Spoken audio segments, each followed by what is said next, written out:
Elisabeth, aujourd'hui parlons des conflits.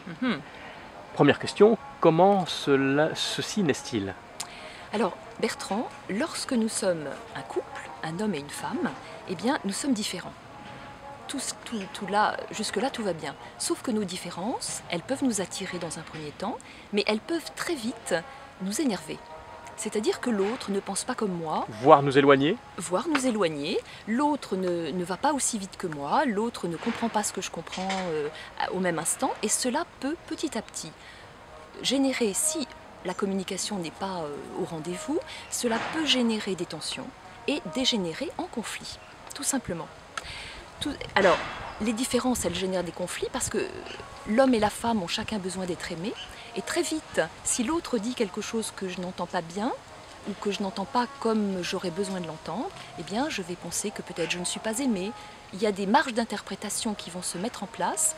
Si par exemple mon conjoint ne me dit pas qu'il m'aime et que moi j'en ai besoin, eh bien ça va petit à petit créer un décalage.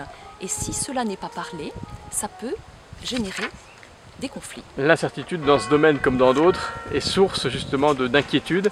Et l'inquiétude peut être source de conflit. C'est un élément parmi d'autres, évidemment. Alors, il va falloir, dans une des soirées proposées par le Alpha Couple, donc essayer de remédier à ces conflits qui peuvent être destructeurs pour notre couple. Donc déjà, nous allons regarder un petit peu quels sont les sujets de conflit dans le couple, à travers des exercices, bien évidemment. Nous allons essayer de prendre conscience des racines de ces conflits, mais tout cela, ça demande un petit peu de regarder de près. On essaiera aussi de voir quels sont les moyens concrets que nous allons décider de mettre en œuvre et de mettre en œuvre. Concret dans son couple. Dans son couple. Et tout cela va nous amener petit à petit à observer que pour chacun de nous, il y a des blessures. Elles sont plus ou moins importantes. Chacun en a plus ou moins conscience. Néanmoins, eh bien, il faut vivre avec ces blessures.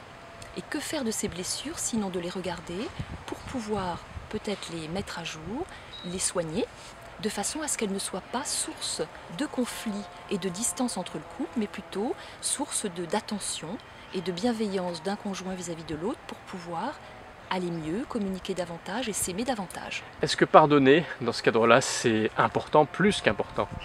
Alors, pardonner, ça va devenir évidemment une clé de voûte de la relation de couple, mais cela demande déjà d'accepter de faire le clair en soi-même. D'accepter de s'être trompé. Exactement. D'avoir pu blesser. D'avoir pu blesser sans être dans la justification absolue ou essayer de se dédouaner, mais de remarquer les choses, de dire d'accord, je me suis trompée, je te demande pardon si je t'ai blessé, mon intention n'était pas là, mais de prendre acte que l'autre a été blessé. Et pas d'abord de rester sur ma vision à moi où j'ai pas voulu, voyez, ou de me justifier. Donc ça c'est très important, et donc le pardon, on va aussi le travailler dans une soirée, et si jamais vous y veniez, vous verrez que c'est un très beau parcours, mais le pardon il se fait à plusieurs niveaux, vis-à-vis de soi-même, vis-à-vis de l'autre, et donc ce qui est proposé c'est que vraiment chaque jour, on ne se couche pas avant de s'être pardonné, ne pas laisser, si vous voulez, l'obscurité se faire sur un sujet de tension, de conflit, voilà. Pour éviter que ça ne dégénère. Bien, merci beaucoup. Je rappelle l'adresse mail où vous pourrez en savoir plus, alphacouple37@gmail.com. Merci.